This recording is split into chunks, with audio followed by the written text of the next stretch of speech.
أعوذ بالله من الشيطان الرجيم. بسم الله الرحمن الرحيم.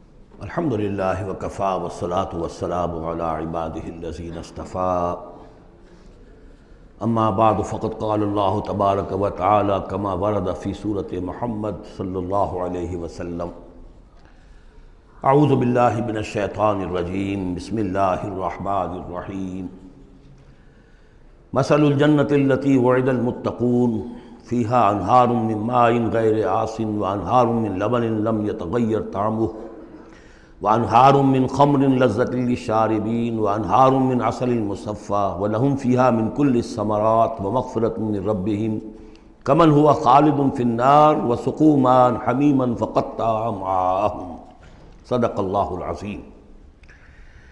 مثال اس جنت کی جس کا وعدہ کیا گیا ہے متقیوں سے، اس میں نہریں ہیں پانی کی جن میں کوئی بو نہیں، اور نہریں ہیں دودھ کی جس کا ذائقہ تبدیل نہیں ہوتا، وانہار من خمر، اور ایسی شراب کی نہریں کہ جو لذت والی ہے پینے والوں کے لیے، وانہار من عسل مصفی، اور نہریں ہیں ایسے شہد کی جس کو صاف کیا جا چکا ہو، جھاگ اتارا جا چکا ہو، وَلَهُمْ فِيهَا مِنْ كُلِّ الثَّمَرَاتِ، اور پھر مزید برآں ان کے لیے ہوں گے وہاں تمام میوے، تمام پھل، وَمَغْفِرَةٌ مِّن رَبِّكُمْ، اور مغفرت ہوگی ان کے رب کی طرف سے۔ بھلا یہ لوگ کمن ہوا خالد فی النار، بھلا وہ لوگ کہ جو ان جنتوں میں ہوں گے ان کے برابر ہو سکتے ہیں وہ کہ جو ہیں آگ میں، جو رہیں گے ہمیشہ آگ میں، وسقوا ماء حمیما، اور انہیں پینے کو دیا جائے گا کھولتا ہوا پانی، فقطع امعاءہم، جو ان کی انتڑیوں کو کاٹ کر رکھ دے گا۔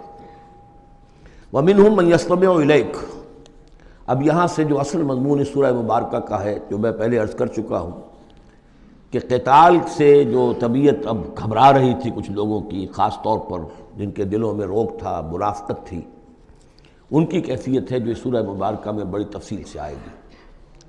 وَمِنْهُمْ مَنْ يَسْتَمِعُ إِلَيْكَ، ان میں سے کچھ لوگ ایسے بھی ہیں جو اے نبی آپ کی بات بڑی توجہ سے سنتے ہیں، حتیٰ اذا خرجوا من عندک، یہاں تک کہ جب وہ آپ کے پاس سے نکل کر باہر جاتے ہیں، قالوا للذین اوتوا العلم ماذا قال آنفا، تو وہ کہتے ہیں ان کو کہ جنہیں علم دیا گیا، کیا کہا انہوں نے، اب یہ نئی بات آج کیا کہہ دی انہوں نے۔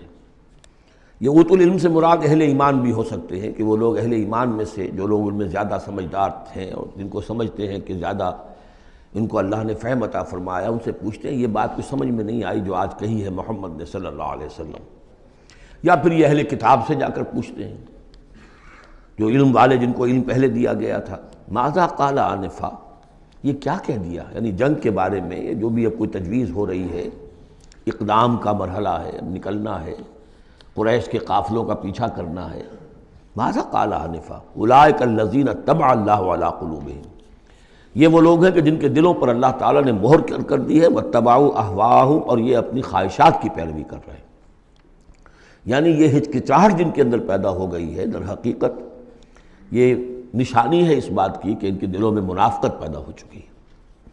والذین اہتدوا زادہم ھدی، اور جو ہدایت پر ہیں اللہ تعالیٰ نے ان کی ہدایت میں اضافہ کیا ہے، اس نئے مرحلے کے آنے سے ان کے جوش ایمان میں اور ذوق شہادت میں اضافہ ہو گیا ہے۔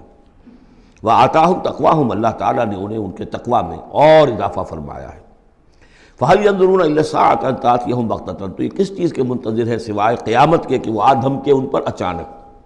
فَقَدْ جَاءَ أَشْرَاطُهَا، اس کی علامتیں تو آ چکی ہیں، یعنی قیامت کی سب سے بڑی علامت جو ہے وہ در حقیقت حضور صلی اللہ علیہ وسلم کی بعثت ہے، جو کہ آپ آخری رسول ہیں، اور آپ نے فرمایا بھی ہے کہ بُعِثْتُ أَنَا وَالسَّاعَةُ كَهَاتَيْنِ، دونوں انگلیوں کو آپ نے جوڑا، میں اور قیامت اس طریقے سے جڑے ہوئے، اب میرے بعد کوئی اور نبی نہیں، انا آخر المرسلین وانتم آخر الامم، میں آخری رسول ہوں، تم آخری امت ہو، تو اب آپ کے بعد تو قیامت ہی آنی ہے۔ فَأَنَّىٰ لَهُمْ إِذَا جَاءَتْهُمْ ذِكْرَاهُمْ، تو جب وہ آ جائے گی، ان پر دھمک آ جائے گی، یا دھمکے گی، تو پھر اس وقت ان کا یاد کرنا یا نصیحت اخذ کرنا یا سبق حاصل کرنا ان کے کس کام کا ہوگا؟ فَاعْلَمْ أَنَّهُ لَا إِلَٰهَ إِلَّا اللَّهُ وَاسْتَغْفِرْ لِذَنبِكَ، پس جان لو کہ اللہ کے سوا کوئی معبود نہیں، اور اپنی خطاؤں کے لیے اللہ سے استغفار کرو۔ اب یہاں ایک تو یہ ہے کہ یہ بات خطاب کر کے حضور سے کہی جا رہی ہے واحد کے صیغے میں، اس حوالے سے ایک تعویل تو یہ ہو سکتی ہے کہ یہ حقیقت میں حضور کی وساطت سے آپ کی امت سے کہی جا رہی ہے، لیکن یہ ہے کہ اس میں علماء نے یہ بات بھی نکالی ہے کہ یہاں حضور مخاطب ہے، اور حضور کی مخاطبت میں یہ پہلو موجود ہے کہ حضور کے گناہ کا معاملہ جو ہے ہم اپنے گناہ پر قیاس نہ کریں۔ حسنات الابرار سیئات المقربین، حضور کی تو جو انٹینسٹی ہوتی تھی تعلق مع اللہ کی شدید، اس میں ذرا سی کمی آتی تھی تو آپ اسے بھی سمجھتے تھے کہ بہت بڑی کوتاہی مجھ سے ہو گئی ہے۔ گویا کہ ہمارے لیے تو کہیں بمشکل کبھی اللہ تعالیٰ کی خصوصی عنایت سے طبیعت کے اندر انشراح ہو جائے تو یہ بہت بڑی نعمت ہے، اور حضور کے لیے وہ تو انشراح تو ہر وقت رہتا ہی تھا۔ اگر ذرا سا کہیں کسی مسئلے میں تھوڑی سی اس انشراح کی شدت میں کمی آ جائے تو آپ اسے بہت بڑی اپنی کوتاہی، بڑا گناہ سمجھتے تھے۔ ویسے میری ایک ذاتی رائے بھی ہے، وہ میں اگلی صورت میں آ کر اس بات کو پورے طور سے واضح کروں گا کہ یہاں حضور کی خطا سے مراد یہ ہے کہ جو بھی اس جد و جہد میں کہیں کوئی کوتاہی رہ گئی ہے، اور وہ کوتاہی اگر دوسرے مسلمانوں سے ہوئی ہے، تب بھی جیسا کہ آپ کو معلوم ہے کہ جنگ اگرچہ سب مل کر لڑتے ہیں، سپاہی بھی لڑتا ہے، لیکن یہ کہ صحرا بنتا ہے تو جو کمانڈر ہوتا ہے، سپہ سالار ہوتا ہے، فتح اس کے کھاتے میں جاتی ہے۔ اسی طریقے سے شکست ہو جائے تو شکست کا جو کلنک کا ٹیکہ ہے وہ بھی ظاہر بات ہے کہ سپہ سالار کے ماتھے پر لگے گا، چاہے اس میں غلطی کسی اور کی ہو جائے۔ اس اعتبار سے اگر کہیں کسی سے کوئی کوتاہی ہوئی ہے تو گویا کہ وہ حضور صلی اللہ علیہ وسلم کی جد و جہد ہونے کے اعتبار سے کہ آپ ہی کی قیادت میں ہو رہی ہے، تو اس جد و جہد کے اندر کہیں کوئی کوتاہی یا کمی جو ہے اس کا ذکر ہو رہا ہے۔ وَلِلْمُؤْمِنِينَ وَالْمُؤْمِنَاتِ، اے نبی آپ استغفار کیجئے اپنی خطا تقصیر کا بھی، اور اہل ایمان مردوں اور عورتوں کے لیے بھی۔ وَاللَّهُ يَعْلَمُ مُتَقَلَّبَكُمْ وَمَثْوَاكُمْ، اللہ خوب جانتا ہے کہاں تمہیں لوٹ کر جانا ہے، بازگشت تمہاری کہاں ہے، اور کہاں تمہارا اصل گھر ہے مستقل، تمہارا ٹھکانہ کہاں ہے، یعنی آخرت، بہشت۔ وَيَقُولُ الَّذِينَ آمَنُوا لَوْلَا نُزِّلَتْ سُورَةٌ، اور کہتے ہیں یہ لوگ جو ایمان کے دعوے دار ہیں کیوں نہیں کوئی سورت نازل ہوئی۔ یہ بہت اہم آیت ہے اس سورت کی، کہ اصل میں حضور نے جب وہ چھوٹی چھوٹی مہمیں بھیجنی شروع کر دی تھی، اس وقت تک کوئی ایسی صحیح آیت جب اللہ کے راستے میں نکلو اور قتال کرو شاید نازل نہیں ہوئی۔ اذن کے درجے میں تو بات آ گئی کہ سورہ حج کے اندر آیت نازل ہو گئی تھی، لیکن سورہ حج کو بھی بعض حضرات چونکہ مدنی سمجھتے ہیں تو ہو سکتا ہے وہ بھی اس کے بعد نازل ہوئی ہو اگر وہ رائے صحیح ہو۔ باقی سورہ بقرہ کے اندر جو آیات آئی ہیں وہ بھی یہ ہے کہ جب وہ تم سے جنگ کریں، قاتلوا فی سبیل اللہ الذین یقاتلونکم، اور بظاہر ہجرت کے بعد ابتدا ابھی مکے والوں کی طرف سے نہیں ہوئی تھی، انیشیٹو حضور نے لیا ہے، چھوٹے چھوٹے دستے آپ نے بھیجنے شروع کر دیے، ان کا گھیراؤ گویا کہ آپ کر رہے۔ ایک تو پولیٹیکل آئسولیشن آف قریش، کہ جہاں بھی آپ گئے 4 مہموں میں تو آپ خود بھی تشریف لے گئے، 8 مہمات ہیں کل بدر سے پہلے، جن میں سے 4 میں آپ نے بھی شرکت فرمائی، اس لیے وہ غزوات کہلاتے ہیں۔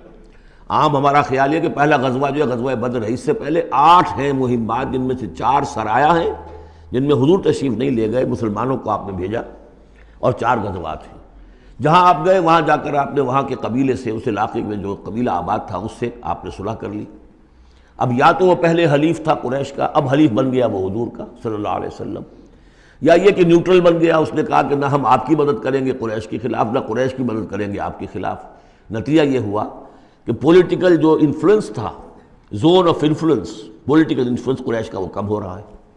پھر آپ نے قافلوں کا پیچھا کیا تو اس سے اندازہ ہوا کہ اب ان کی لائف لائن جو ہے، ان کی تو شہرت تھی وہ، اس کے اوپر آپ نے ہاتھ ڈالا۔ یہ چیزیں چونکہ آپ کی طرف سے ہوئی ہیں، اس وقت تک مکے والوں کی طرف سے جو بھی کچھ انہوں نے کیا، مکے میں ستایا، مارا، پیٹا، وہ تھے اپنی جگہ۔ ہجرت کے بعد ان کی طرف سے کوئی اقدام نہیں ہوا۔ اس پر یہ لوگ جو تھے، جو ذرا اس جنگ وغیرہ سے اور اس معاملے سے اپرا رہے تھے، تو ان کو ایک دلیل ملی ہوئی تھی. وہ کہتے تھے لولا نزل سورۃ، کیوں نہیں کوئی سورت نازل ہو جاتی. یہ تو محمد صلی اللہ علیہ وسلم نے خود ہی اپنا ایک سلسلہ شروع کر دیا ہے اپنی ذاتی رائے سے. ان کا خیال ہوگا جیسے کوئی مہم جو انسان ہوتا ہے، تو شاید اسی طریقے سے اب یہ جو ہے مہم جو انسان بن گئے. لولا نزل سورۃ فاذا انزلت سورۃ محکمۃ، پھر جب ایک محکم صورت نازل کر دی گئی، وذکر فیہا القتال، اور اس میں قتال کا حکم آ گیا. رأیت الذین فی قلوبہم مرض، تو اب تم دیکھو گے ان لوگوں کو کہ جن کے دلوں میں روگ ہے. ینظرون الیک نظر المغشی علیہ من الموت، اب آپ کی طرف ایسے دیکھیں گے جیسے وہ شخص دیکھتا ہے جس پر موت کی غشی طاری ہو رہی ہوتی ہے. دلیل ان کی ختم ہو گئی. اب وہ کہتے تھے کہ آیت اترے، کو قرآن نازل ہو جس سے معلوم ہو کہ اب قتال ہے، یہ اللہ کا حکم ہے. اسی لیے اسی آیت میں جو لفظ قتال آیا ہے، اسی کے حوالے سے اس سورت کا نام سورہ قتال بھی ہے.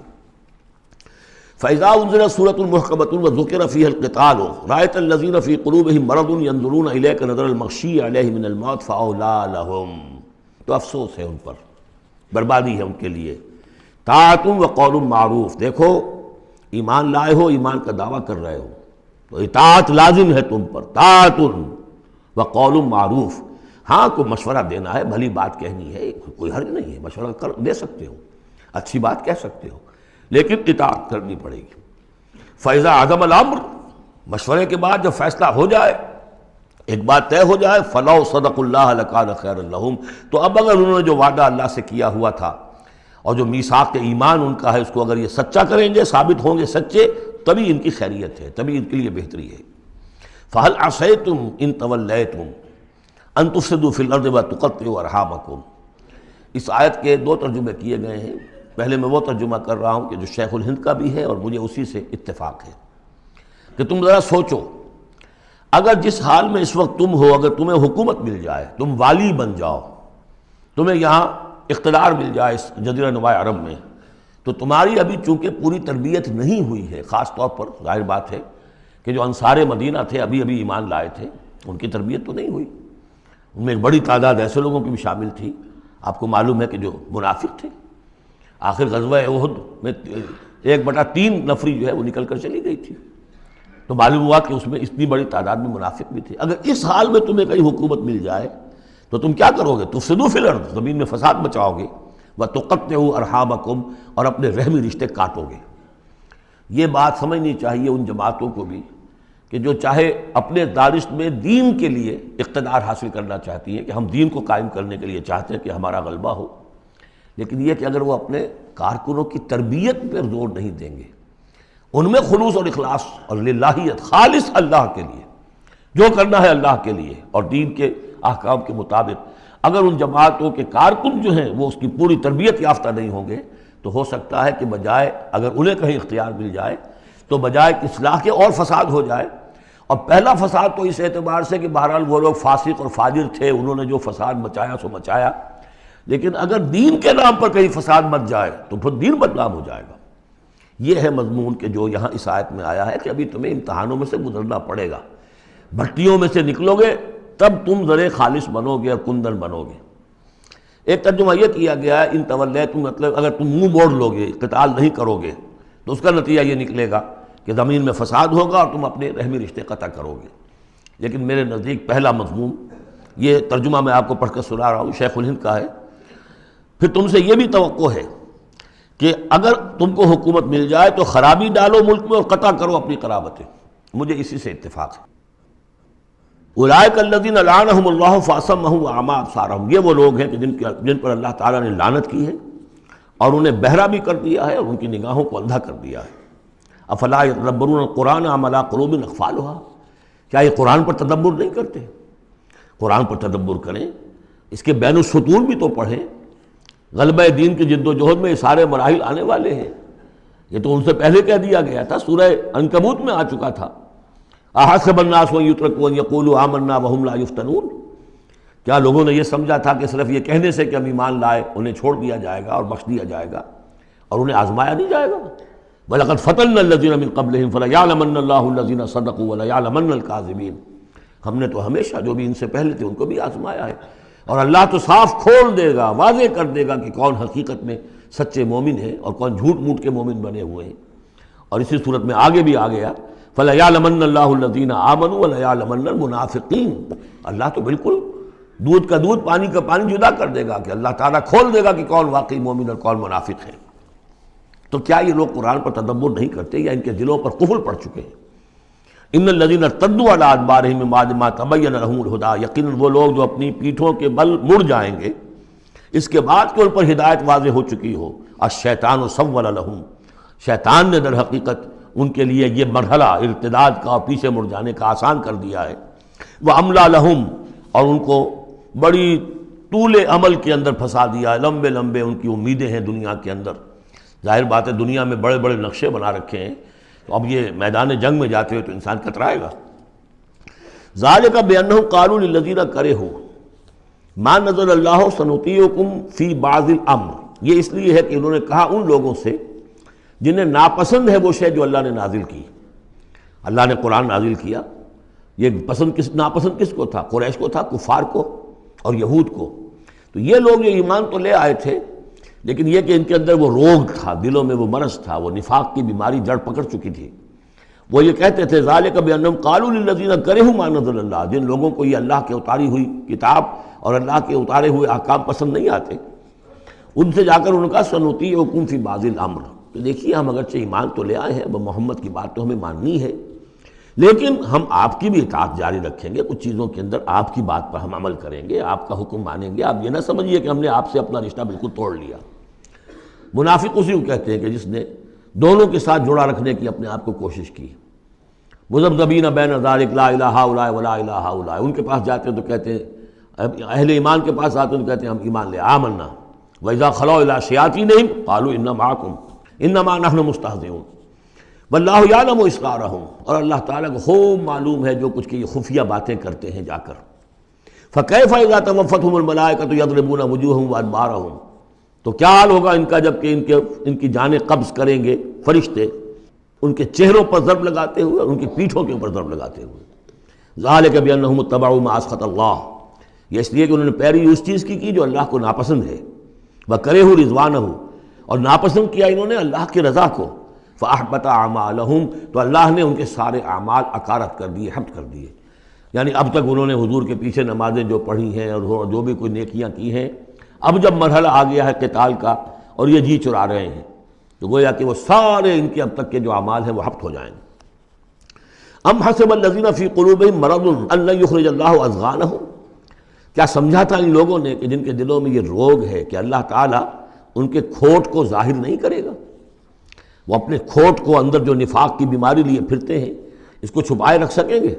انہوں نے یہ سمجھا تھا، اللہ تعالیٰ نے تو اسے واضح کرنا تھا۔ فَلَيَعْلَمَنَّ اللَّهُ الَّذِينَ آمَنُوا وَلَيَعْلَمَنَّ الْمُنَافِقِينَ، تو ام حسب الذین فی قلوبہم مرض ان لن یخرج اللہ اضغانہم، انہوں نے یہ سمجھا تھا کہ اللہ تعالیٰ ان کے کھوٹ کو، دلوں کے کھوٹ کو علم نشرہ نہیں کر دے گا۔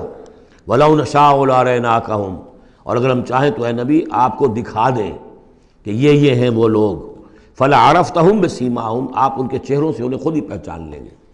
ظاہر بات ہے کہ ایک صادق الایمان شخص کا چہرہ اور ایک منافق کا چہرہ، انسان کے قلب کی کیفیت جو ہوتی ہے وہ تو چہرے کے اوپر جو ہے، face is the index of mind, ذہنی کیفیت جو ہے، قلب کی کیفیت جو ہے وہ چہرے پر ہوتی ہے۔ فَلَعَرَفْتَهُمْ، تو آپ پہچان ہی چکے ہیں انہیں ان کے چہروں سے۔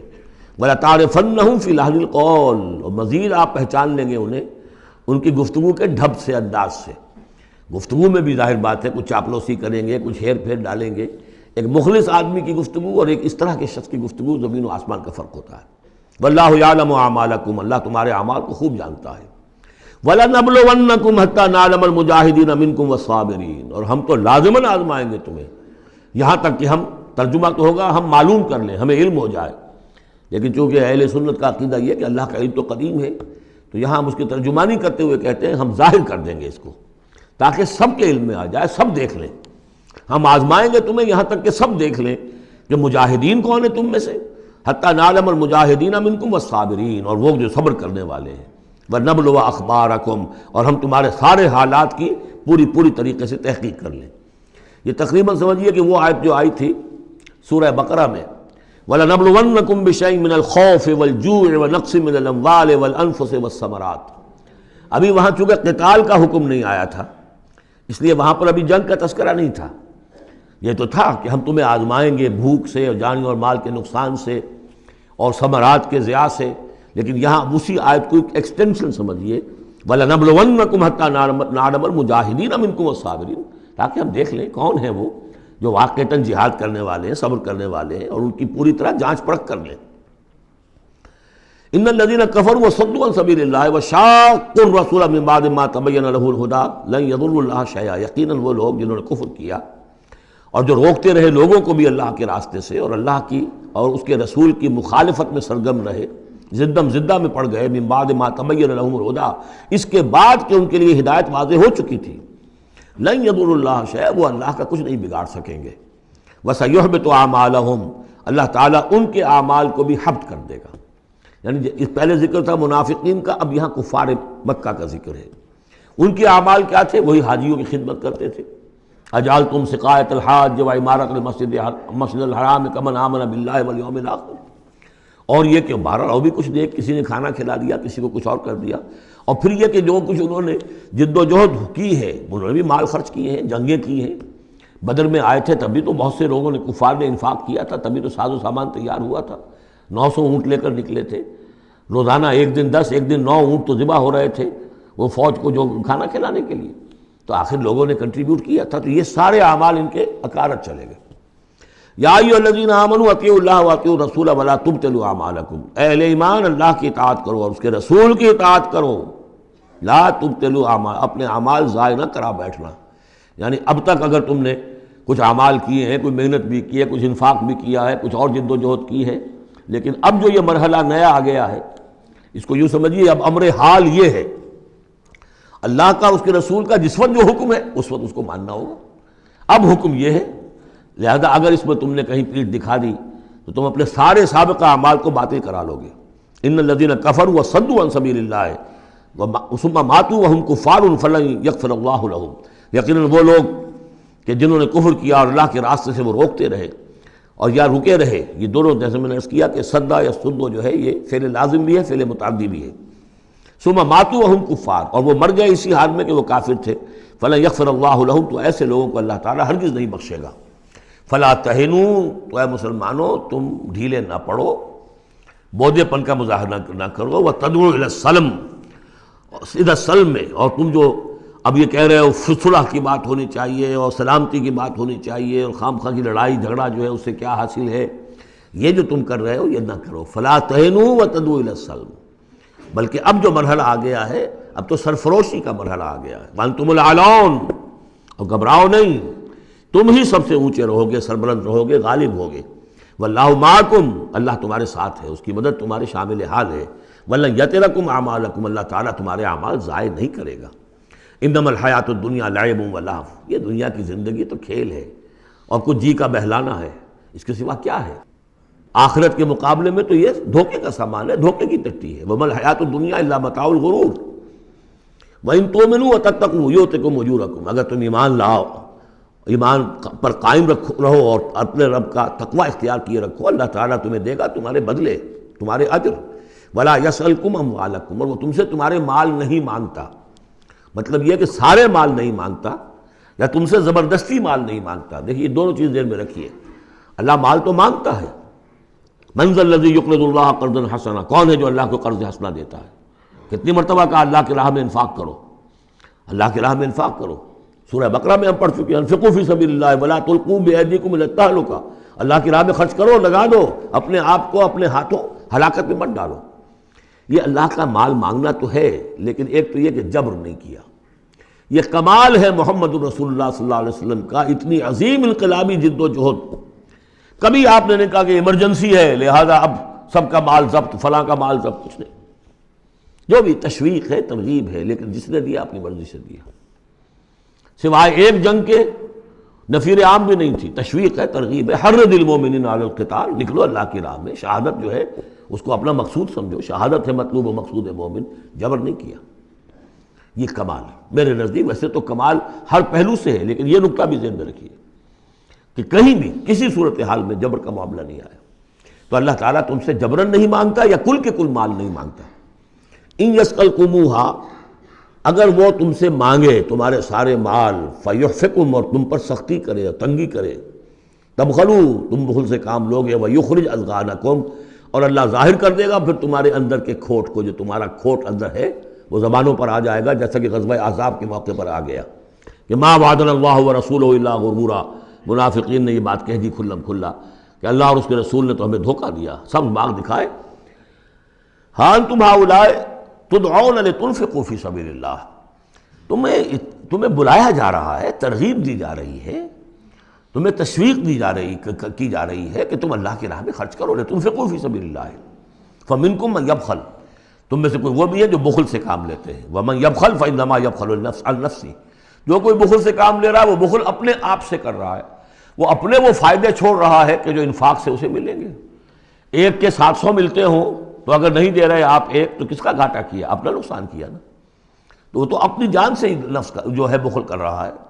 واللہ الغنی وانتم الفقراء، اور اللہ تعالیٰ تو غنی ہے، یہ تو تمہارے امتحان کے لیے مانگ رہا ہے تم سے، اللہ کو قرض دو۔ اللہ تعالیٰ تم سے صدقات بھی قبول کر لیتا ہے، وَيَقْبَلُ الصَّدَقَاتِ، صدقات قبول کر لیتا ہے، یہ اللہ تعالیٰ کی طرف سے تمہارے لیے تمہارا اعزاز ہے، اکرام ہے۔ واللہ الغنی، حالانکہ وہ غنی ہے، وَأَنْتُمُ الْفُقَرَاءُ، اور محتاج اصل میں تم ہو۔ وَإِن تَتَوَلَّوْا، یہ آیت بڑی فیصلہ کن ہے، ان تتولوا، اگر تم پیٹھ پھیر لوگے، یستبدل قوما غیرکم، تو تمہیں ہٹا کر کسی اور قوم کو لے آئے گا، ثم لا یکونوا امثالکم، پھر وہ تمہاری طرح کے نہیں ہوں گے۔ اب یہ ہو سکتا ہے کہ اس کا اطلاق جو ہے اس وقت کے کچھ لوگوں پر بھی ہوا ہو کہ جنہوں نے منافقت کی بنا پر پیٹھ موڑ لی، اللہ نے اپنے نبی کے لیے ان سے زیادہ جو ہے جانثار قسم کے اہل ایمان جو ہے وہ فراہم کر دیے۔ لیکن یہی آیت جو ہے اس اعتبار سے کہ حضور کی بعثت اصلی، بعثت خصوصی امیین کے لیے تھی، بنی اسماعیل اور عرب کے مشرکین جو ان کے تابع تھے، ان کے لیے یہ کہ یہ بات ان سے کہی جا رہی ہے کہ اب تمہیں سے امت بنی ہے، امت المسلمہ کن سے بنی ہے؟ اس کا نیوکلیس اہل عرب، وہی امت عرب کے لوگ۔ اگر یہ مشن جو تمہارے حوالے ہوا ہے، کذالک جعلناکم امۃ وسطا لتکونوا شہداء علی الناس ویکون الرسول علیکم شہیدا، اگر تم نے اس مشن سے منہ موڑ لیا تو اللہ تمہیں ہٹائے گا، معزول کر دے گا، کسی اور قوم کو لے آئے گا۔ چنانچہ میرے نزدیک اس آیت کا ظہور ہوا ہے بتمام و کمال 13ویں صدی عیسوی میں، جبکہ اللہ تعالیٰ نے عربوں کو امت مسلمہ کی قیادت سے معزول کر دیا۔ 1258 عیسوی میں سقوط بغداد ہوا، ہلاکو کے ہاتھوں جو مسلمانوں پر تاتاریوں کے ہاتھوں بیتی ہے، کروڑوں مسلمان قتل ہوئے اس وقت، معمولی نہیں۔ اور آخری خلیفہ بنو عباس کا، اس کو کھینچ کر محل سے گھسیٹ کر باہر نکالا گیا، جانور کی ایک کھال میں لپیٹ کر تاتاریوں نے اپنے گھوڑوں کے سموں تلے اسے کچل دیا۔ وہ گویا کہ عربوں کا معزول ہونا تھا امت مسلمہ کی قیادت سے۔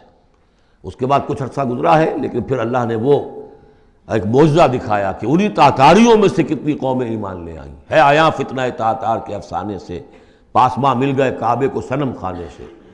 پھر وہی تاتاری تھے جن میں سے ترکان تیموری نکل آئے، ترکان صفوی نکل آئے، ترکان سلجوقی ان سے بھی پہلے آ چکے تھے، اور ترکان عثمانی، پھر گریٹ آٹومان امپائر، پھر خلافت بھی اللہ نے پھر وہاں منتقل کر دی۔ 400 برس کا خلافت جو ہے وہ بھی ترکان عثمانی کے پاس رہی۔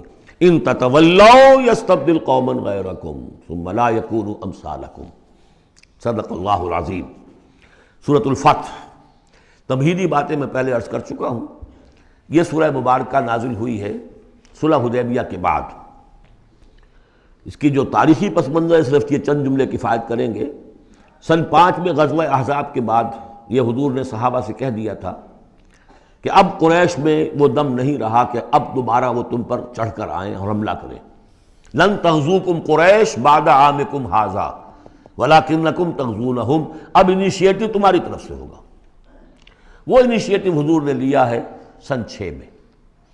آپ نے عمرے کا احرام باندھا، اور آپ کے ساتھ 1400، عام طور پر زیادہ بیان ہوتا ہے لیکن بعض روایات میں 1800 صحابہ احرام باندھ کر چلے کہ ہم عمرہ کرنے جا رہے ہیں۔ یہ گویا کہ ایک ٹیسٹ تھا کہ اب قریش کرتے کیا ہیں۔ آپ احرام کے لیے اپنی منزل بمنزل کرتے ہوئے پہنچ گئے حدیبیہ تک، وہی جگہ جہاں پر کہ پھر صلح ہوئی۔ ادھر قریش کے لیے جو ہے ان کی جان پر بن گئی۔ پہلی بات تو یہ کہ ان کی روایات کے خلاف تھا کہ کوئی آئے عمرے کی نیت سے اور ان کو روک دے، یہ عرب کی روایت نہیں تھی۔ دوسرا یہ کہ اب اگر آنے دیتے ہیں اور مسلمان دندناتے ہوئے آئیں اس شہر کے اندر عمرہ کریں تو گویا کہ ان کی شکست ہو گئی۔ تو وہاں پر جو بھی ہوا تفصیلات کا تو موقع نہیں ہے۔ ایک طرف تو وہ تلے ہوئے تھے کہ جنگ کریں گے، اور جب حضرت عثمان کو حضور نے بھیجا ہے کچھ سلسلہ جنبانی کے لیے، وہاں ان کو روک لیا گیا، خبر مشہور ہو گئی کہ انہیں شہید کر دیا گیا۔ پھر حضور نے بیعت لی، وہ بیعت علی الموت کہلاتی ہے، بیعت علی لا نفر یا بیعت علی الموت، اور اس کا نام ہے بیعت رضوان۔ ایک درخت کے نیچے آپ تشریف فرما ہوئے اور سب نے آ کر آپ سے بیعت کی کہ اب یہاں جانیں دے دیں گے اپنی، سب ہم یہاں پر مرنے کے لیے تیار ہیں، جانیں قربان کر دیں گے، یہاں سے واپس نہیں جائیں گے۔ جب وہاں یہ خبریں پہنچی اور انہوں نے کچھ اور اندازہ کر لیا تھا کہ یہ تو بڑے سرفرے لوگ معلوم ہو رہے ہیں، ان میں سے کوئی جو ہے بھاگنے والا نظر نہیں آتا یہاں سے، تو پھر یہ ہے کہ وہ مجبور ہو گئے کہ اب کو صلح کریں۔ پھر صلح ہوئی، صلح حدیبیہ، لیکن وہ بڑی ان ایکول صلح تھی، اس میں مسلمانوں کے لیے ہیوملیشن تھی، اس لیے کہ یہ طے کر لیا گیا اس میں کہ اگر کوئی مسلمان مدینے سے واپس آئے مکے تو اسے مکے والے واپس نہیں کریں گے، لیکن اگر کوئی مکے سے مدینے جائے گا تو واپس کرنا ہوگا۔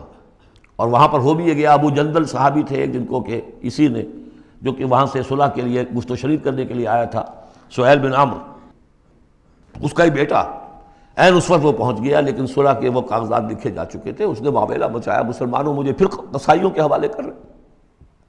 حضور نے فرمایا کہ اب ابو جندل تم صبر کرو، جو وعدہ ہم کر چکے ہیں ہمیں اس کی پابندی کرنی ہے۔ بہرحال اس کو حضور نے، اگرچہ صحابہ تو اس درجے دلگیر تھے کہ ہم یہ دم کر صلح کیوں کر رہے ہیں، حضرت عمر رضی اللہ تعالیٰ عنہ سے تو بہرحال یہ بھی کہہ دیجئے کہ زیادہ قرب جو انہیں حاصل تھا حضور سے، اس کی بنا پر ان کی یہ ہمت ہو گئی کہ آپ نے وہ سوال جواب بھی کر لیا جس پر آپ پھر ساری عمر پچھتاتے رہے۔ کہ آپ نے پوچھا کہ کیا ہم حق پر نہیں ہیں؟ حضور نے فرمایا ہاں ہم حق پر ہیں۔ کیا آپ اللہ کے رسول نہیں ہیں؟ آپ نے مسکرا کر جواب دیا ہاں میں اللہ کا رسول ہوں۔ تو پھر ہم یہ کیوں دم کر صلح کر رہے ہیں؟ آپ نے فرمایا کہ میں وہی کر رہا ہوں جو اللہ نے مجھے حکم دیا۔ بس اتنی سی بات تھی جس پر ساری عمر پچھتائے۔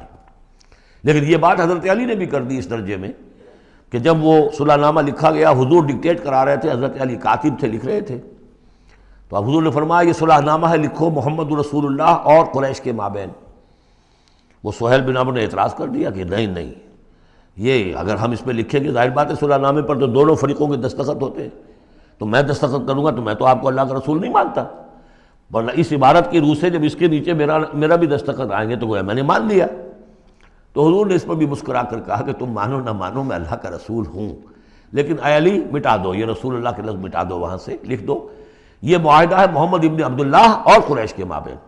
حضرت علی نے کہا کہ حضور یہ میں نہیں کر سکتا، میں اپنے ہاتھ سے آپ کے نام کے ساتھ لکھے ہوئے الفاظ، اب دیکھیے اگرچہ حکم تو یہ ہے کہ الامر فوق الادب، لیکن یہ کہ یہ جو بھی کچھ ہوا ہے تو یہ ہوا غیرت دینی، حمیت دینی کی وجہ سے۔ حضرت علی نے بھی کیا، حضرت عمر نے بھی کیا، دونوں کے طرز عمل میں کوئی فرق نہیں۔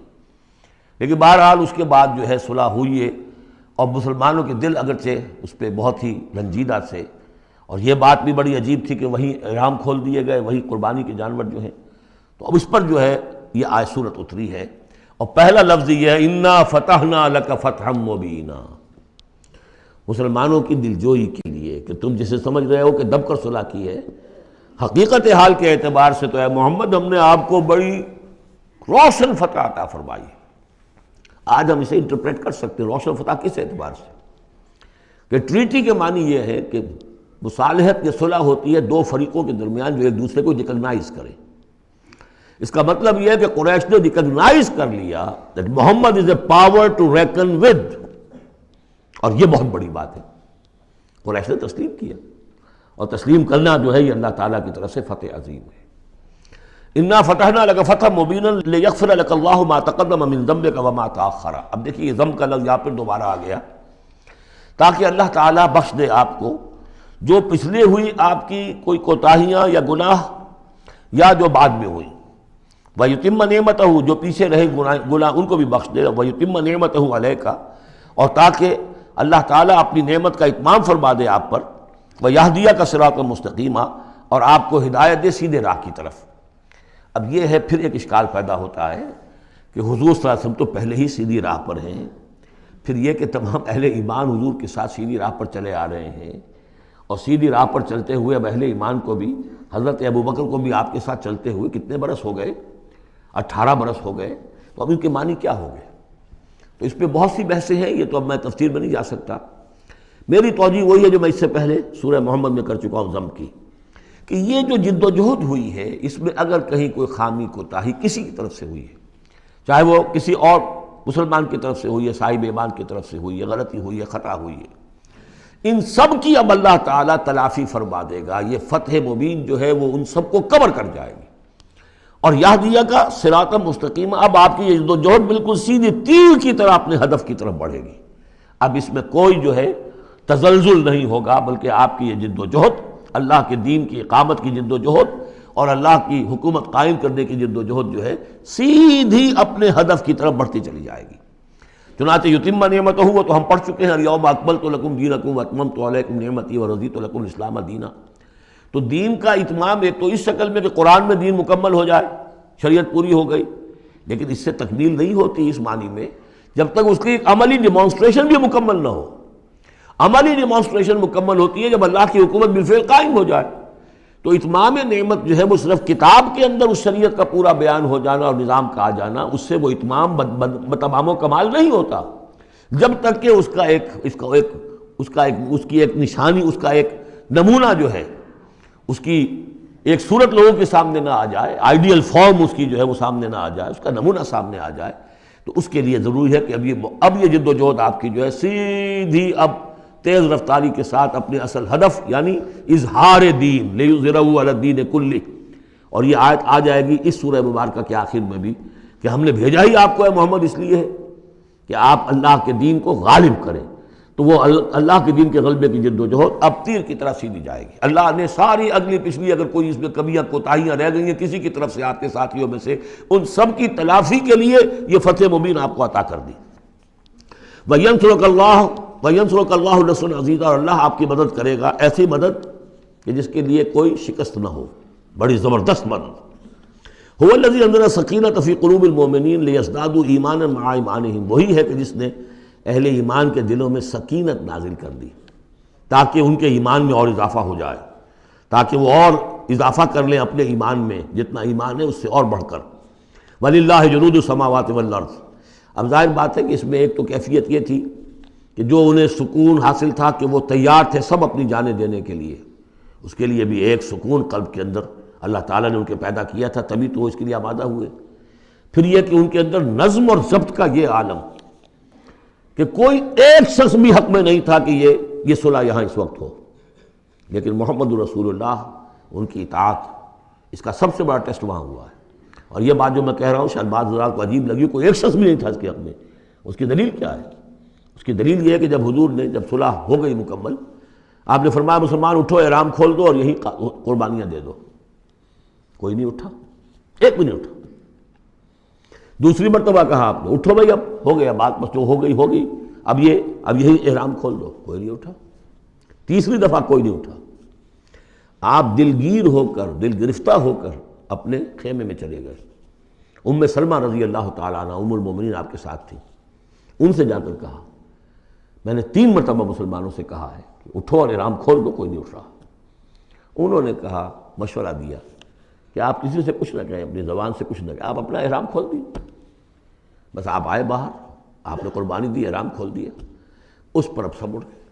یعنی اصل میں وہ سب کے سب منتظر تھے کہ کیا حضور ہمارا امتحان لے رہے ہیں، یہ کوئی ٹیسٹ ہو رہا ہے، کیا ہو رہا ہے، یا حالت منتظر شاید کوئی نئی صورت پیدا ہو جائے، شاید حالات بدل جائیں۔ لیکن ان کے لیے یہ بڑی انہونی سی بات تھی کہ عمرے کی نیت کر کے ہم نے احرام باندھا ہوا، یہاں کیسے کھول دے رہا ہوں۔ لیکن بہرحال وہ صرف ایک توقف جو تھا وہ اسی درجے میں تھا کہ شاید کوئی نئی صورت پیدا ہو جائے، لیکن اس سے ظاہر ہو رہا ہے کہ سب کے دل جو ہیں وہ اس صلح کے حق میں نہیں تھے۔ وہ تو چاہ رہے تھے کہ اب ہمیں موقع ملے اور ہم یہاں جنگ ہو اور اللہ کے دین کو ہم غالب کریں۔ هو الذي انزل السکینۃ فی قلوب المؤمنین لیزدادوا ایمانا مع ایمانہم وللہ جنود السماوات والارض، اور تمام آسمانوں اور زمین کے لشکر تو اللہ ہی کے ہیں۔ وکان اللہ علیما حکیما، اللہ سب کو جاننے والا اور کمال حکمت والا ہے۔ لیدخل المؤمنین والمؤمنات جنات تجری من تحتها الانہار خالدین فیہا، تاکہ وہ داخل کرے اہل ایمان مردوں اور عورتوں کو ان باغات میں جن کے دامن میں ندیاں بہتی ہوں گی، جن میں وہ ہمیشہ ہمیشہ رہیں گے۔ ویکفر عنہم سیئاتہم، اور دور کر دے ان سے ان کی برائیوں کو۔ وکان ذلک عند اللہ فوزا عظیما، اور یقیناً یہی شے ہے اللہ کے نزدیک بڑی کامیابی ہے۔ وَيُعَذِّبُ الْمُنَافِقِينَ وَالْمُنَافِقَاتِ وَالْمُشْرِكِينَ وَالْمُشْرِكَاتِ الظَّانِّينَ بِاللَّهِ ظَنَّ السَّوْءِ، یہ الفاظ بہت مشابہ ہیں سورہ احزاب کی آخری آیات کے، اور سورہ احزاب جو ہے آپ کو معلوم ہے سن 5 میں نازل ہوئی، اور یہ سن 6 میں نازل ہو رہی ہے، تو زمانہ جو ہے قریب کا ہے۔ اور اللہ سزا دے اور عذاب دے منافق مردوں اور منافق عورتوں کو، اور مشرک مردوں اور مشرک عورتوں کو، کہ جو اللہ کے بارے میں بہت برے گمان رکھتے ہیں۔ علیہم دائرۃ السوء، اصل میں تو ان کے اوپر ہے مسلط برائی کا دائرہ۔ وغضب اللہ علیہم، اور اللہ غضبناک ہوا ہے ان پر۔ ولعنہم، اللہ نے ان پر لعنت فرمائی ہے۔ وعد لہم جہنم، اور ان کے لیے تیار کیا ہوا جہنم کو، وساعت مصیرا، اور وہ بہت بری جگہ ہے لوٹنے کی۔ وللہ جنود السماوات والارض، آسمانوں اور زمین کے لشکر کل کے کل اللہ ہی کے اختیار میں ہیں۔ وکان اللہ عزیزا حکیما، اللہ زبردست ہے اور حکیم ہے۔ پہلے آیا تھا علیما حکیما، اب عزیزا حکیما۔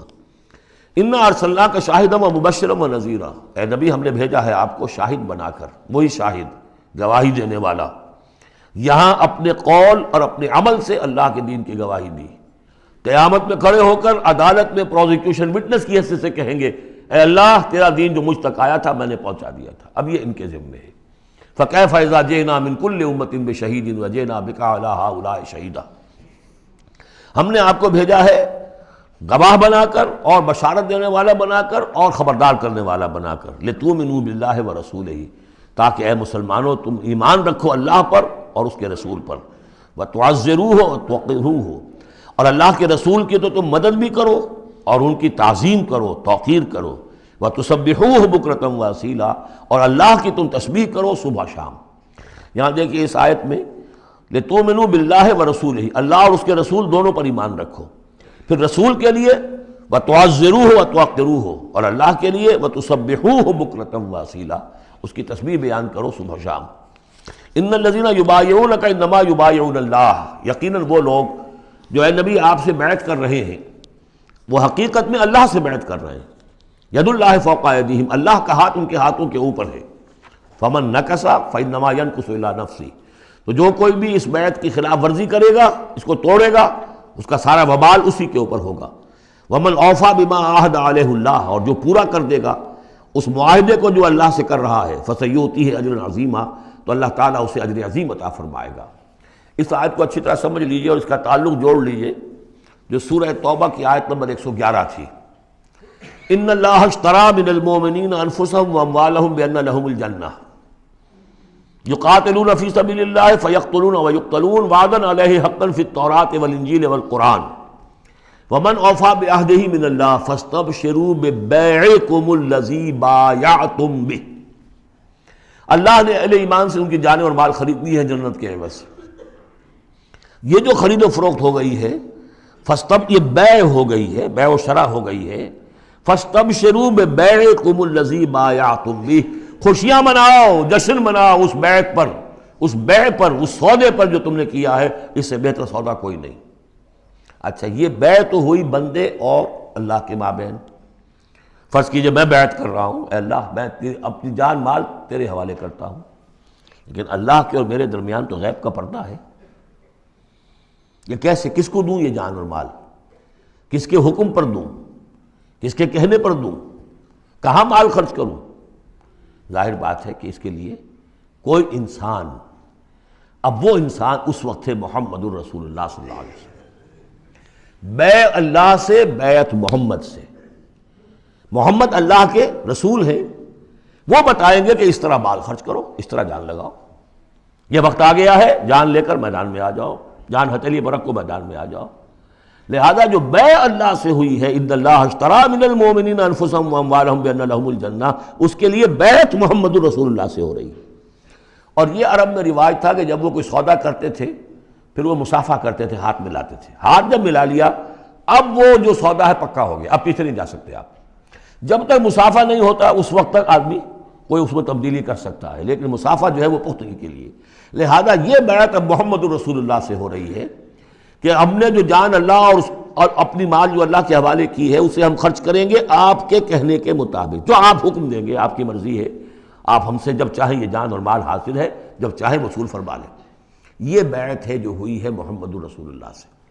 اچھا، اس میں جو یہ فرمایا، چونکہ یہ تین فریق ہو گئے، اللہ، بیعت کرنے والا اور جس کے ہاتھ پر بیعت کی گئی، لہذا یہ ٹرائی پارٹائٹ ایگریمنٹ ہے، تین فریق ہیں اس کے۔ ایک وہ ہے حضور کا ہاتھ، جس پر بیعت کرنے والے کا ہاتھ آ گیا۔ اللہ نے فرمایا ایک تیسرا ہاتھ بھی ہے، وہ تمہیں نظر نہیں آ رہا، ید اللہ فوق ایدیہم، اللہ کا ہاتھ ان کے ہاتھوں کے اوپر ہے۔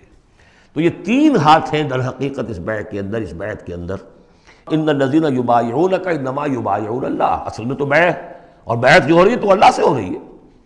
فاستبشروا ببیعکم الذی بایعتم بہ، باب مفاعلہ کے اندر بھی وہ آ گیا، تم نے جو باہمی یہ کیا ہے بیع و شراء کا معاملہ، اس میں خوشیاں مناؤ، وہی باب مفاعلہ ہے، وہ یبایعونک، ان الذین یبایعونک، اے نبی جو آپ سے یہ بیعت کر رہے ہیں، انما یبایعون اللہ، وہ اللہ سے بیعت کر رہے ہیں۔ ید اللہ فوق ایدیہم، اللہ کا ہاتھ ان کے ہاتھوں کے اوپر ہے۔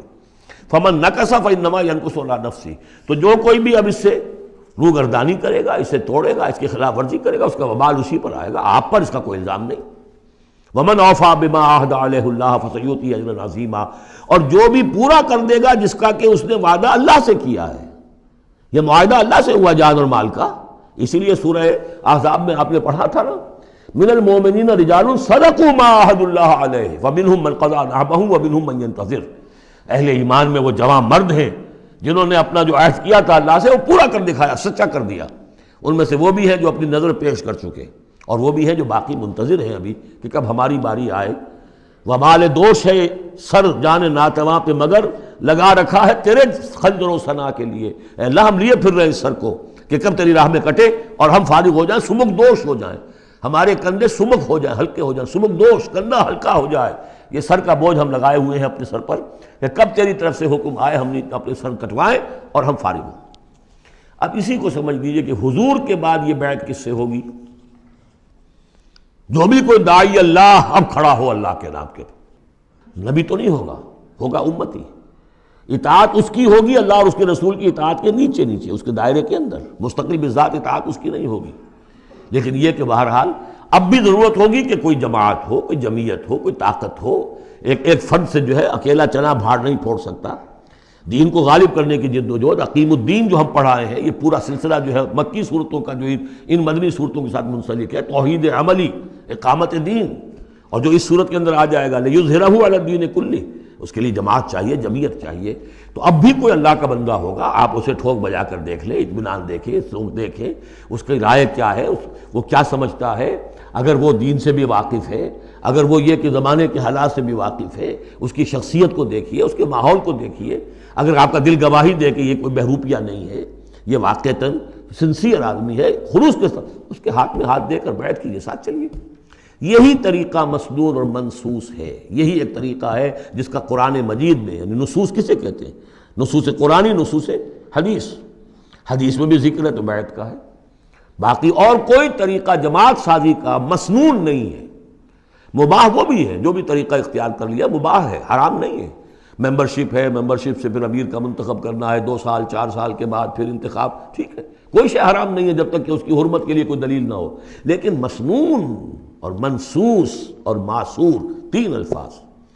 نصوص قرآن و سنت میں جس کا تذکرہ ہے وہ بیعت ہے۔ جو مسنون ہے، پوری زندگی حضور کی جو ہے اس میں کتنی بیعتیں ہوئی ہیں، بیعت عقبہ اولیٰ، بیعت عقبہ ثانیہ، بیعت رضوان، اور پھر یہ کہ نحن الذین بایعوا محمدا علی الجہاد ما بقینا ابدا۔ جب غزوہ احزاب میں جب وہ خندق کھودی جا رہی تھی تو یہ شعر پڑھ رہے تھے صحابہ کرام، ہم ہیں وہ لوگ کہ جنہوں نے محمد سے بیعت کی ہے، جہاد کی، اب یہ جہاد جاری رہے گا جب تک جان میں جان ہے۔ یہ ہے ساری زندگی میں آپ کی بیعت کا نظام تھا۔ اس کے بعد خلافت ہوئی تو بیعت پر ہوئی، حضرت ابو بکر سے بیعت، عمر سے بیعت، مشورہ علیحدہ بات ہے، جب طے ہو گیا کہ اب یہ ہو گیا تو بیعت۔ پھر خلافت میں کچھ غلط رخ پیدا ہو رہا تھا، حضرت حسین رضی اللہ تعالیٰ عنہ اور حضرت عبداللہ ابن زبیر رضی اللہ تعالیٰ عنہما یہ کھڑے ہوئے تو جنہوں نے جمعیت بنائی بیعت کی بنیاد پر بنائی۔ یہ دوسری بات ہے کہ جو کوفی تھے انہوں نے جو بیعت کی تھی حضرت حسین سے وہ توڑ دی انہوں نے۔ فمن نکث فانما ینکث علی نفسہ۔ اس کے بعد ہمارے ہاں اگر کوئی سلسلہ بنا ہے ارشاد کا، تزکیہ نفس کا، صوفیاء کرام وہ بھی بیعت، بادشاہ ہوتے تھے تو بیعت۔ پچھلی صدی میں جتنے جہاد ہوئے، ہمارے ہاں سب سے بڑا جہاد ہوا پچھلی صدی کا، 19ویں صدی عیسوی کا، سید احمد بریلوی رحمۃ اللہ علیہ اور شاہ اسماعیل شہید رحمۃ اللہ علیہ، ان لوگوں کا جو بیعت کی بنیاد پر جماعت تھی، کوئی اور بنیاد جماعت سازی کی نہیں تھی۔ مہدی سوڈانی نے جہاد کیا انگریزوں کے خلاف بیعت کی بنیاد پر، سلوسی نے جہاد کیا اطالویوں کے خلاف بیعت کی بنیاد پر۔ تو یہ بیعت کا لفظ ہے جو یہاں آیا ہے، اس کو اچھی طرح سمجھ لیجئے۔ یہ جان لیجئے کہ یہ جو دوسرا رکوع ہے اس سورہ مبارکہ کا، اور اس کے بعد تیسرا رکوع اور چوتھا رکوع جو ہے، ان میں بھی تقدیم و تاخیر ہے۔ یہ جو پہلے رکوع کا مضمون ہے یہ جا کر ملے گا اب تیسرے کے ساتھ، اور بعد میں یہ نازل ہوا ہے کہ یہ جو دوسرے رکوع میں آیتیں آ رہی ہیں۔ سَيَقُولُ لَكَ الْمُخَلَّفُونَ مِنَ الْأَعْرَابِ شَغَلَتْنَا أَمْوَالُنَا وَأَهْلُونَا، جب حضور واپس پہنچ گئے اور یہ غزوہ جو بیعت رضوان ہو گئی اور پھر صلح حدیبیہ ہو گئی، پھر آپ واپس پہنچے تو جاتے ہوئے گویا کہ ان سے کہا جا رہا ہے حضور سے، جیسے کہ غزوہ تبوک سے واپسی پر جو آیات نازل ہوئی وہ ہم سورہ توبہ میں پڑھ چکے ہیں۔ ان قریب کہیں گے وہ لوگ کہ جو پیچھے رہ جانے والے تھے، من الاعراب، اعراب میں سے، شغلتنا اموالنا واہلونا، حضور نے عام اعلان کروایا تھا، فرض نہیں تھا، سب کے لیے لازم نہیں تھا، عمرے کے لیے چلنے کے لیے کہا تھا چلے، جتنے لوگ چل سکتے ہیں چلے۔ تو اب آئیں گے یہ وہ اعراب جو ہیں بادیہ نشین، اور وہ کہیں گے حضور ہم مشغول رہے اپنے اموال میں، اپنے ڈھور ڈنگر کی دیکھ بھال میں، اپنے اہل و عیال میں، ہم آپ کے ساتھ نہیں جا سکے، فاستغفر لنا، تو ہمارے لیے استغفار کیجئے۔ یقولون بألسنتہم ما لیس فی قلوبہم، یہ لوگ اپنے منہوں سے وہ کچھ کہہ رہے ہیں اپنی زبانوں سے جو ان کے دلوں میں نہیں ہے، دلوں میں کچھ اور ہے۔ یہ منافقوں کا تذکرہ ہو رہا ہے اعراب میں سے۔ قل فمن یملک لکم من اللہ شیئا ان اراد بکم ضرا او اراد بکم نفعا، ان سے کہیے کہ اگر اللہ تعالیٰ نے تمہارے لیے کوئی بھی اگر ضرر کا فیصلہ کیا تھا تو، اور اگر خیر کا فیصلہ کیا تھا تو کون سی چیز روک سکتی ہے؟ من یملک لکم من اللہ شیئا، کون ہے وہ کہ جو اختیار رکھتا ہو تمہارے بارے میں اللہ کی طرف سے کچھ بھی، اگر اس نے ارادہ کیا ہو ضرر کا، یعنی اگر کوئی خرابی ہونی تھی تو کیا تمہارے یہاں ہونے کی وجہ سے رک جانی تھی؟ یا اگر خیر کوئی آنا تھا تو تمہاری غیر موجودگی میں نہیں آ سکتا تھا؟ یعنی پیچھے رہ جانا چاہیے معنی دار، کیوں رہ گئے؟ اگر کوئی خیر آنا تھا وہ تمہاری غیر موجودگی میں بھی آ سکتا ہے، کوئی شر آنا تھا وہ تمہاری موجودگی میں بھی آ سکتا ہے۔ تو جب تمہاری موجودگی اور ناموجودگی اللہ کے اعتبار سے تو بالکل برابر ہے، تو تمہارا یہ بہانہ تراشنا جو ہے یہ صحیح نہیں ہے۔ بل کان اللہ بما تعملون خبیرا، بلکہ تم جو کچھ کرتے رہے ہو اللہ اس سے باخبر ہے۔ وہ کیا ہے؟ اب ان کے دل کی بات اللہ تعالیٰ، ان کے دل میں جو چور تھا، بل ظننتم، تمہیں یہ گمان ہو گیا تھا، ان لن ينقلب الرسول والمؤمنون الى اہلہم ابدا، ان کو یہ گمان ہوا کہ ان کا تو معلوم ہوتا ہے کہ واقعتاً کوئی دماغ خراب ہو گیا مسلمانوں کا، قریش پر چڑھائی کر کے جا رہے ہیں، قریش، یہ تو سمجھیے کہ ان کے لیے ابھی تک عرب میں جو ان کی حیثیت تھی قریش کی، وہ سمجھتے تھے کہ اب تو یہ موت کے منہ میں جا رہے ہیں، اب یہ واپس ان میں سے کوئی آنے والا نہیں ہے۔ بل ظننتم، تم نے یہ گمان کیا تھا، ان لن ينقلب الرسول والمؤمنون الى اہلہم ابدا، کہ اب واپس آئیں گے ہی نہیں رسول اور اہل ایمان اپنے گھر والوں کی طرف۔ وَزُيِّنَ ذَلِكَ فِي قُلُوبِكُمْ، اور یہ تمہارے دلوں میں کھما دی گئی بات، وَظَنَنْتُمْ ظَنَّ السَّوْءِ، اور تم نے بہت برا گمان کیا، وَكُنْتُمْ قَوْمًا بُورًا، اور تم ہو ہی تباہ ہونے والے لوگ۔ یہ منافقین اعراب کا تذکرہ ہو رہا ہے، اور یہ کب ہو رہا ہے؟ سن 6 میں۔ سن 2 کے اندر جو معاملہ تھا وہ بھی ہم دیکھ چکے ہیں، وہ جو سورہ محمد کے اندر آیا معاملہ، جبکہ ابھی یہ مرحلہ شروع ہو رہا تھا، ابھی قتال کا سلسلہ شروع ہونے والا تھا، اس وقت بھی ان کے دلوں میں صلح جوئی، امن سے کام کرو، صلح سے کام کرو، یہ خامخواہ جو ہے یہ اس طرح کی مہم جوئی مناسب نہیں ہے، اس وقت ان کا یہ خیال تھا۔ وَمَن لَّمْ يُؤْمِن بِاللَّهِ وَرَسُولِهِ فَإِنَّا أَعْتَدْنَا لِلْكَافِرِينَ سَعِيرًا، اور جو کوئی اللہ اور اس کے رسول پر ایمان نہ رکھے تو اللہ تعالیٰ نے ایسے کافروں کے لیے تو جہنم تیار کر رکھی ہے۔ وَلِلَّهِ مُلْكُ السَّمَاوَاتِ وَالْأَرْضِ يَغْفِرُ لِمَن يَشَاءُ، اور اللہ آسمانوں اور زمین کی بادشاہی اللہ ہی کے لیے ہے، وہ بخشتا ہے جس کو چاہتا ہے، وَيُعَذِّبُ مَن يَشَاءُ، اور عذاب دے گا جس کو چاہے گا، وَكَانَ اللَّهُ غَفُورًا رَحِيمًا، اور اللہ تعالیٰ غفور الرحیم ہے۔ سَيَقُولُ الْمُخَلَّفُونَ إِذَا انطَلَقْتُمْ إِلَىٰ مَغَانِمَ لِتَأْخُذُوهَا، اب یہ نوٹ کر لیجئے تاریخی اعتبار سے کہ اس کے فوراً بعد جو ہے اگلے ہی سال حضور نے، اب جب کہ قریش سے صلح ہو گئی تو آپ یکسو ہو گئے، ادھر سے کوئی حملہ اب نہیں ہوگا، تو آپ نے اپنی پوری طاقت لے کر خیبر پر حملہ کیا، جو گڑھ بن گیا تھا یہودیوں کا، جو بنو قینقاع اور بنو نذیر نکالے گئے تھے، جا کے وہیں آباد ہو گئے تھے، پہلے سے بھی وہاں پر وہ بڑا گڑھ تھا، ان کے بڑے قلعے تھے، بڑے یعنی فورٹیفائڈ، اور وہاں پر سارا وہ اب حضور نے ان کی جو ہے سرکوبی کی۔ جب حضور خیبر کی طرف جا رہے تھے، اب ان کا ہم بھی چلتے ہیں آپ کے ساتھ، اس لیے انہیں یقین تھا کہ فتح ہوگی اور مال غنیمت آئے گا۔ سیقول المخلفون اذا انطلقتم الی مغانم، اور اے مسلمانوں جب تم اب جاؤ گے غنیمت حاصل کرنے کے لیے، یعنی اب جو غزوہ خیبر کی طرف جو پیش قدمی کرو گے، تو یہی لوگ جو پہلے پیچھے رہ گئے تھے وہ یہ کہیں گے ذرونا نتبعکم، ہم بھی آپ کے ساتھ چلیں، اجازت دیجیے۔ یریدون ان یبدلوا کلام اللہ، یہ اللہ کے کلام کو بدل دینا چاہتے ہیں۔ وہ اللہ کا کلام اگلے رکوع میں آ رہا ہے کہ ان کے بارے میں طے کر دیا گیا تھا کہ جو لوگ اس صلح حدیبیہ کے موقع پر نہیں گئے ہیں ساتھ حضور کے، اب ان کو کسی بھی دوسری نیکسٹ جنگ کے اندر شمولیت کی اجازت نہیں ہوگی۔ وہ آگے آ رہا ہے، اس لیے اس کے سمجھنے میں تھوڑی سی دقت ہوتی ہے، لیکن سمجھ لیجئے کہ وہ آگے ہے، اسی لیے تقدیم و تاخیر کی میں نے بات آپ سے کی تھی۔ یریدون ان یبدلوا کلام اللہ، یہ چاہتے ہیں کہ اللہ کے کلام کو تبدیل کر دیں، اللہ کے حکم کو بدل دیں۔ قل لن تتبعونا، کہہ دیجئے کہ نہیں اب تم ہمارے ساتھ نہیں جاؤ گے۔ کذالکم قال اللہ من قبل، یہ بات اللہ تعالیٰ پہلے ہی کہہ چکا ہے پہلے، اور اس صورت میں آ رہا ہے ذرا بعد میں۔ فسیقولون بل تحسدوننا، وہ کہیں گے یہ تو آپ لوگ حسد کر رہے ہیں ہم سے، آپ ہمیں ساتھ نہیں لے جانا چاہتے، جبکہ ہمیں اندازہ ہے کہ وہاں پہ غنیمتیں ملیں گی۔ بل کانوا لا یفقہون الا قلیلا، حقیقت یہ ہے کہ یہ فہم ہی نہیں رکھتے، تفقہ ہی نہیں رکھتے مگر بہت ہی تھوڑی۔ قل للمخلفین من الاعراب، یہ جو لوگ رہ گئے تھے پیچھے، یہ بدو لوگ، ان سے کہہ دیجئے ستدعون الی قوم اولی باس شدید، ان قریب پھر تمہیں بلایا جائے گا ایک ایسی قوم کی طرف، ایسے قوم کے مقابلے کی طرف جو بڑی طاقت والی ہوگی۔ تو قاتلونہم او یسلمون، یا تم ان سے قتال کرو گے یا وہ مسلمان ہوں گے اور یا وہ اطاعت قبول کریں گے۔ اس سے ہے اشارہ در حقیقت جو نیا سلسلہ جنگوں کا اب شروع ہونے والا تھا، اور وہ تھا سلطنت روما کے خلاف غزوہ موطا۔ اب اندرون ملک عرب کا معاملہ جو تھا وہ ختم ہوا، اب تو اصل جو معاملہ پیش آنا ہے وہ انقلاب محمدی کا بین الاقوامی مرحلہ ہے، تصدیر الانقلاب، انقلاب کو اب آگے ایکسپورٹ کرنا ہے، اور اب ٹکراؤ ہونے والا ہے جس کی پیشگی خبر دی جا رہی ہے سلطنت روما کے ساتھ، جہاں سٹینڈنگ آرمیز تھی لاکھوں کی، یہ رومن لیجنز مشہور ہیں تاریخ کے اندر، غرق آہن اور ٹرینڈ۔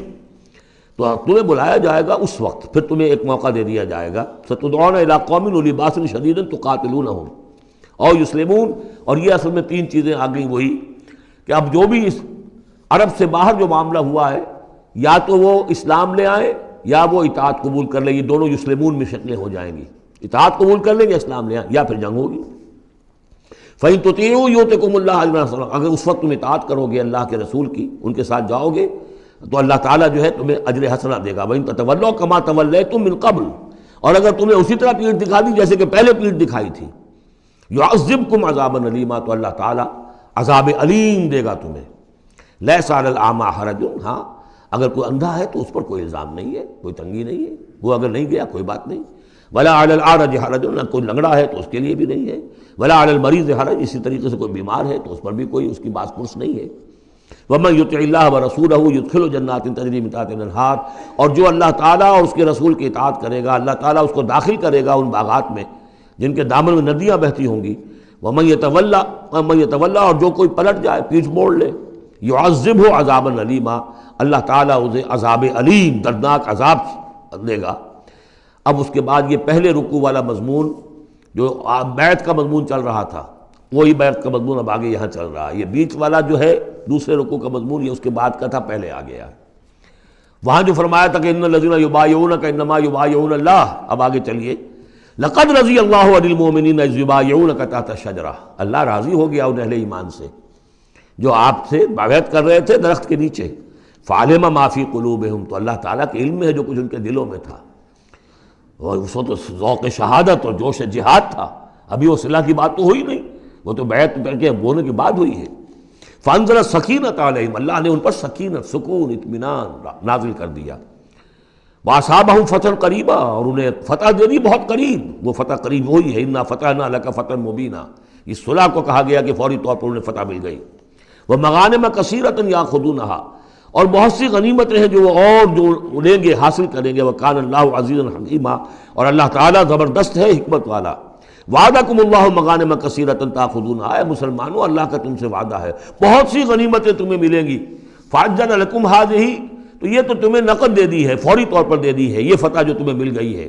وکف ایدی الناس عنکم، اور اللہ تعالیٰ نے روک لیا لوگوں کے ہاتھوں کو تم سے، لتکون آیۃ للمؤمنین، تاکہ یہ اہل ایمان کے لیے ایک نشانی بن جائے۔ وَيَهْدِيَكُمْ صِرَاطًا مُسْتَقِيمًا، اور اللہ تعالیٰ تمہاری رہنمائی فرمائے سیدھے راستے کی طرف، یعنی اب تمہاری جد و جہد جو ہے وہ تیر کی طرح سیدھی کامیابی کے آخری مراحل تک پہنچ جائے۔ بارک اللہ لی ولکم فی القرآن العظیم ونفعنی وإیاکم بالآیات والذکر الحکیم۔